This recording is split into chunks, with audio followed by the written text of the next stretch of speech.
Hello good morning to all of you. Welcome to my channel.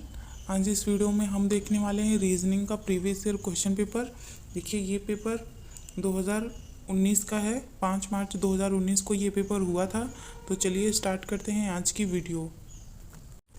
देखते हैं पहला प्रश्न क्या है।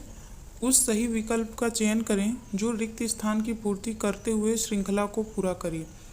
YEB, उसके बाद XFD, उसके बाद WGF। तो नेक्स्ट क्या आएगा हमें ये बताना है। तो चलिए देखते हैं कि ये श्रृंखला किस तरह से आगे बढ़ रही है। देखिए YEB, उसके बाद XFD यानी Y से X हो रहा है, E से F हो रहा है और B से D हो रहा है। देखिए कैसे हो रहा है। Y-1 X, ठीक है, E+1 F और B+2 ये D हो रहा है, यानी कि यहाँ पे +2 हो रहा है, ठीक है। उसी प्रकार देखिए X-1 W हो रहा है, F+1 G हो रहा है और D+2 F हो रहा है। तो लास्ट में क्या हो जाएगा, W-1 V हो जाएगा, G+1 H हो जाएगा और F+2 H हो जाएगा। तो ऑप्शन नंबर डी इसमें करेक्ट हो जाएगा। नेक्स्ट देखते हैं।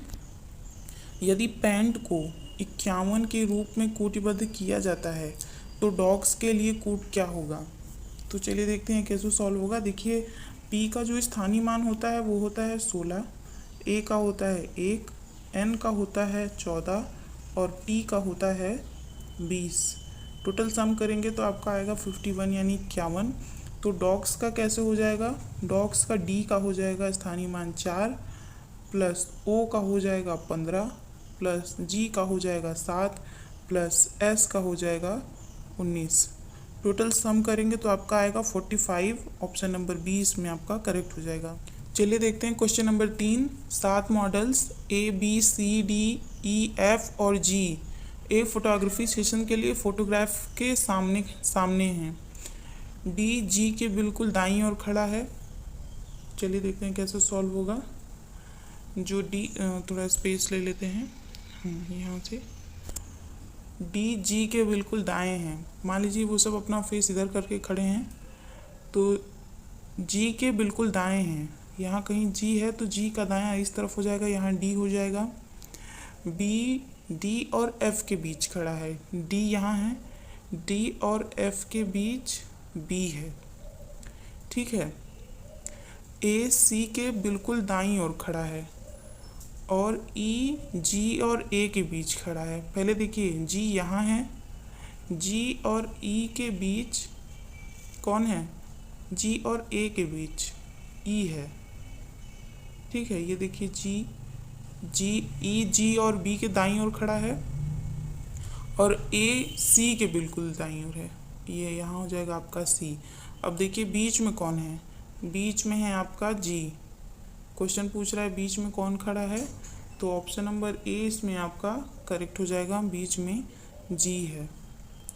नेक्स्ट देखते हैं प्रश्न नंबर 4। यदि एक दर्पण उत्तर दिशा में रखा गया है तो दी गई उत्तर आकृतियों में से कौन सी आकृति प्रश्न आकृति का सही प्रतिबिंब है। ये क्वेश्चन है। ऑप्शन देख लेते हैं। ये सब भी ऑप्शन है। तो इसमें जो आपका ऑप्शन नंबर बी है वो सही हो जाएगा। नेक्स्ट देखते हैं। उस विकल्प का चयन करें जो सही रूप में रिक्त स्थान की पूर्ति करते हुए श्रृंखला को पूरा करे। तो चलिए देखते हैं श्रृंखला कैसे बढ़ रही है। 145, 290, 580, 1160। तो देखिए 145 इंटू 2 290, 290 इंटू 2 580, 580 इंटू 2 1160। तो इंटू 2 कितना आएगा, तो ये आ जाएगा आपका 2320।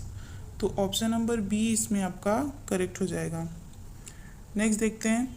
उस विकल्प का चयन करें जो तीसरे पद से उसी तरह संबंधित है जिस प्रकार पहला पद दूसरे पद से संबंधित है। देखिए बत्तख कुड़कुड़ाना। तो पक्षी क्या हो जाएगा? पक्षी हो जाएगा चहचहाना। ऑप्शन नंबर बी इसमें आपका करेक्ट हो जाएगा। नेक्स्ट देखते हैं प्रश्न नंबर 7।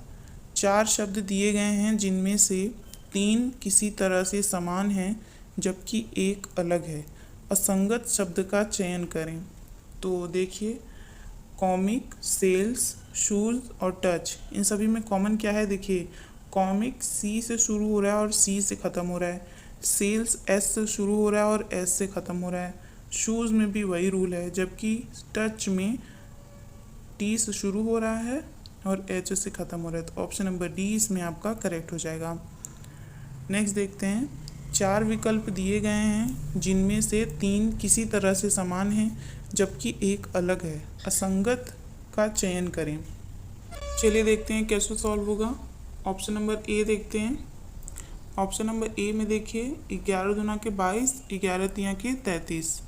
उसी तरह से ऑप्शन नंबर 2 में 5 दूना के 10 और 5 तियाँ 15। ऑप्शन नंबर सी में 9 दूना के 18, 9 3 27। जबकि ऑप्शन नंबर डी इसमें अलग है। तो ऑप्शन नंबर डी इसमें आपका सही हो जाएगा। नेक्स्ट देखते हैं, उस विकल्प का चयन करें जो सही रूप में रिक्त स्थान की पूर्ति करते हुए श्रृंखला को पूरा करे। तो चलिए देखते हैं ये श्रृंखला किस तरह से आगे बढ़ रही है। 2 के बाद 2, यानी कि 2 एकम 2। 2 के बाद 3, यानी कि 2 गुणे 1.5 आ जाएगा आपका 3। फिर 3 दूना के 6, फिर 6 गुणा के 2.5 आपका आ जाएगा 15। अब 15 गुणा के 3 आएगा 45। तो इस प्रश्न का जो राइट आंसर हो जाएगा वो होगा आपका ऑप्शन नंबर बी 45। चलिए देखते हैं नेक्स्ट क्वेश्चन। प्रश्न नंबर 10। ए बी की तुलना में अधिक बुद्धिमान है, सी बी से अधिक बुद्धिमान नहीं है। चलिए देखते हैं, ए बी की तुलना में अधिक बुद्धिमान है, यानी ए अधिक बुद्धिमान है और बी कम बुद्धिमान है। इधर लिखते हैं, ए अधिक बुद्धिमान है, बी कम बुद्धिमान है। सी बी से अधिक बुद्धिमान नहीं है, यानी कि सी बी से कम है। उसके बाद डी ई की तुलना में अधिक बुद्धिमान है, डी ई की तुलना में अधिक बुद्धिमान है, यानी डी अधिक बुद्धिमान है, ई कम है। परंतु ए से अच्छा नहीं है, ए से अच्छा नहीं है क्योंकि ए ऊपर है, सबसे अधिक बुद्धिमान है। पूछा है कि सबसे बुद्धिमान कौन है। तो इस प्रश्न का जो राइट आंसर हो जाएगा वो होगा आपका ऑप्शन नंबर ए। नेक्स्ट देखते हैं प्रश्न नंबर 11। किस विकल्प की आकृति प्रश्न की आकृति श्रृंखला को पूरी करेगी। तो ये प्रश्न हो गया, 2 ऑप्शन इधर है, 2 ऑप्शन नेक्स्ट पेज में है। तो इस प्रश्न का जो राइट आंसर हो जाएगा वो होगा आपका ऑप्शन नंबर सी, ये इसका करेक्ट आंसर है। आप लोग देख लीजिएगा किस तरह से आकृति बढ़ेगी, कॉपी में सॉल्व करिएगा तब ज़्यादा समझ आएगा। चलिए देखते हैं नेक्स्ट। वेन आरेख का चयन करें जो दिए गए 3 वर्गों के संबंध को सर्वोत्तम दर्शाता है। तो इसका ये चारों का ऑप्शन ये है। इस प्रश्न का जो राइट आंसर हो जाएगा वो होगा आपका ऑप्शन नंबर सी, ये इसका करेक्ट आंसर हो जाएगा, पुरुष, पिता और भाई। ठीक है, चलिए देखते हैं प्रश्न नंबर 13। नीचे दिए गए कथनों के बाद 4 निष्कर्ष 1, 2, 3 और 4 दिए गए हैं। यह मानते हुए कि कथनों में दी गई जानकारी सत्य है, भले ही वह सर्वज्ञात तथ्यों से भिन्न प्रतीत होती हो, और निर्णय करें कि कौन सा निष्कर्ष तार्किक और निश्चित रूप से कथन में दी गई जानकारी का अनुसरण करता है। तो देखते हैं क्या है कथन और निष्कर्ष। देखिए, कथन है सभी प्रेरक संधारित्र हैं, सभी प्रेरक संधारित्र हैं, यानी ये प्रेरक है, और सभी प्रेरक संधारित्र हैं तो ये संधारित्र हो गया। ठीक है, कुछ प्रतिरोधक प्रेरक हैं, प्रेरक के अंदर वाला है तो कुछ प्रतिरोधक प्रेरक इस तरह से हो जाएगा।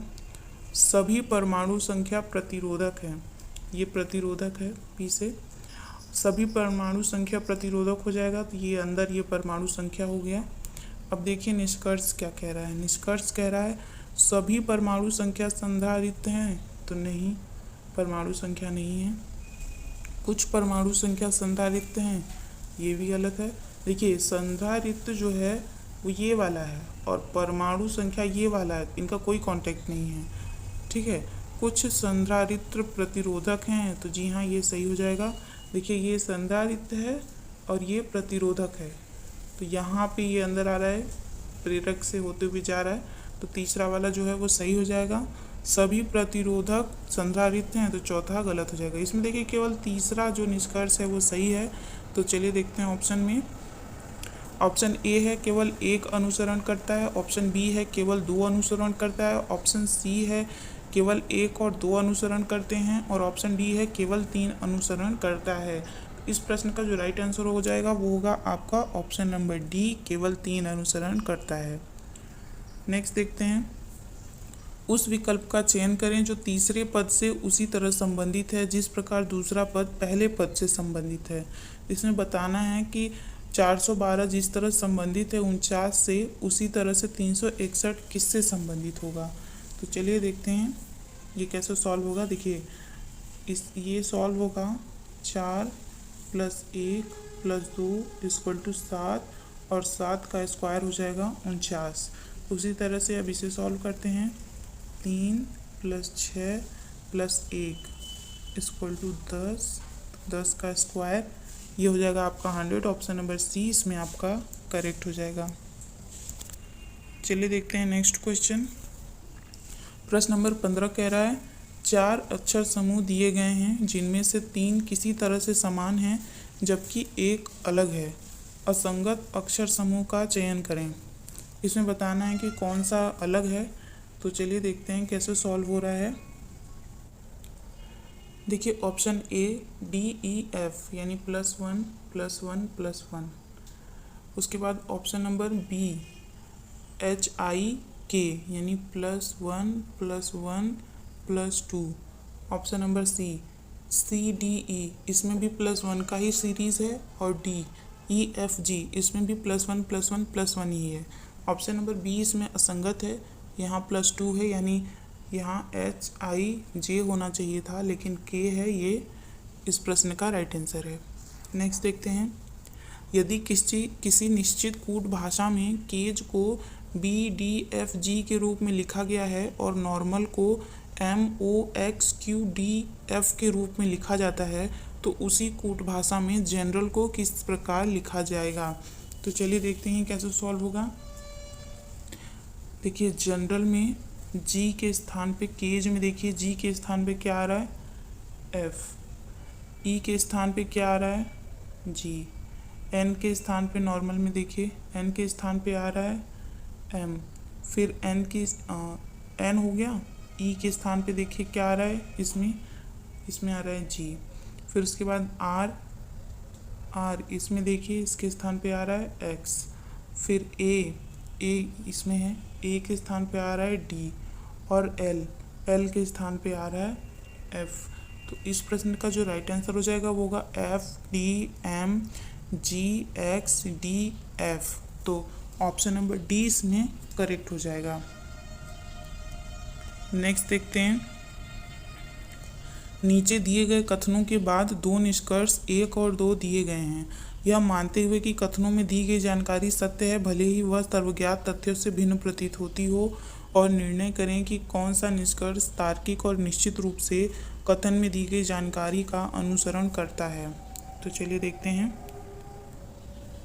देखिए कह रहा है कुछ कलमें पुस्तक हैं, कुछ कलमें पुस्तक हैं, तो ये कलमें हो गया, और फिर कुछ कलमें पुस्तक हैं।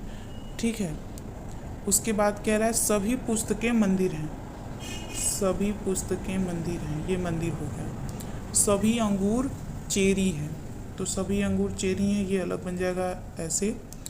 अब देखिए निष्कर्ष क्या कह रहा है, सभी मंदिर कलमें हैं, तो ये गलत हो जाएगा। कुछ कलम मंदिर है, तो ये सही हो जाएगा। तो इस प्रश्न का जो राइट आंसर हो जाएगा केवल 2 अनुसरण करता है। ऑप्शन नंबर डी इसमें आपका करेक्ट हो जाएगा। नेक्स्ट देखते हैं प्रश्न नंबर 18, उस विकल्प आकृति का चयन करें जिसमें प्रश्न आकृति अंतर्निहित है। हमें बताना है ये आकृति किस ऑप्शन में है, तो ये सभी इसका ऑप्शन है। इसमें जो राइट आंसर होगा वो होगा आपका ऑप्शन नंबर बी। नेक्स्ट देखते हैं प्रश्न नंबर 19। 5 किताबें हैं A, B, C, D और E। किताब C ऊपर है किताब D के। किताब C ऊपर है किताब D के। किताब E नीचे है किताब A के। किताब E नीचे है किताब A के, यानी कि यहाँ A है और यहाँ E है। किताब D ऊपर है A के, तो यहाँ पे ये D ऊपर हो गया A के। किताब B नीचे है E के। किताब B नीचे है E के, तो सबसे नीचे कौन सा हो जाएगा? B। तो ऑप्शन नंबर C इसमें आपका करेक्ट हो जाएगा। चलिए नेक्स्ट देखते हैं प्रश्न नंबर 20। उस विकल्प का चयन करें जो तीसरे पद से उसी तरह संबंधित है जिस प्रकार दूसरा पद पहले पद से संबंधित है। तो चलिए देखते हैं कि ये किस तरह से संबंधित है। देखते हैं A और C किस तरह से संबंधित है। तो A + 2 C हो रहा है और C + 3 F हो रहा है। तो उसी तरह से M + 2 O हो जाएगा और O + 3 ये हो जाएगा आपका R। तो ऑप्शन नंबर D इसमें आपका करेक्ट हो जाएगा। ठीक है, नेक्स्ट देखते हैं प्रश्न नंबर 21। नीचे दिए गए प्रश्न आकृति के अनुसार एक कागज़ को मोड़कर काटा गया है। खोले जाने पर वह दी गई आकृतियों में से कैसा दिखाई देगा? तो इस प्रश्न का जो राइट आंसर हो जाएगा वो होगा आपका ऑप्शन नंबर B। उस विकल्प का चयन करें जो तीसरे पद से उसी तरह संबंधित है जिस प्रकार पहला पद दूसरे पद से संबंधित है। हमें बताना है कि जिस प्रकार कार गैराज से संबंधित है उसी प्रकार हवाई जहाज से क्या संबंधित है। ऑप्शन ए है उड़ान, बी है हैंगर, सी है एयर होस्टेस और डी है लैंडिंग। तो इस प्रश्न का जो राइट आंसर हो जाएगा वो होगा आपका ऑप्शन नंबर बी। हमें बताना है कि जिस प्रकार कार गैराज में बनती है उसी प्रकार हवाई जहाज कहाँ बनता है, तो उस जगह को हैंगर कहते हैं। नेक्स्ट देखते हैं प्रश्न नंबर 23। यदि जोड़ का अर्थ भाग है, घटाने का अर्थ जोड़ है, गुणा का अर्थ घटाव है और भाग का अर्थ गुणा है तो हमें ये समीकरण सॉल्व करना है। तो चलिए प्रश्न के अनुसार बदल लेते हैं। देखिए गुणे का अर्थ घटाना है तो गुणे के जगह पे घटाना हो जाएगा। धन का अर्थ भाग है तो यहाँ पे भाग हो जाएगा और घटाने का अर्थ है जोड़ना तो यहाँ पे ये जोड़ हो जाएगा और भाग का अर्थ है गुणा। इसको सॉल्व करेंगे तो आपका आएगा 49। ऑप्शन नंबर 20 में करेक्ट हो जाएगा। नेक्स्ट देखते हैं प्रश्न नंबर 24। दिए गए विकल्पों में से लुप्त संख्या ज्ञात कीजिए।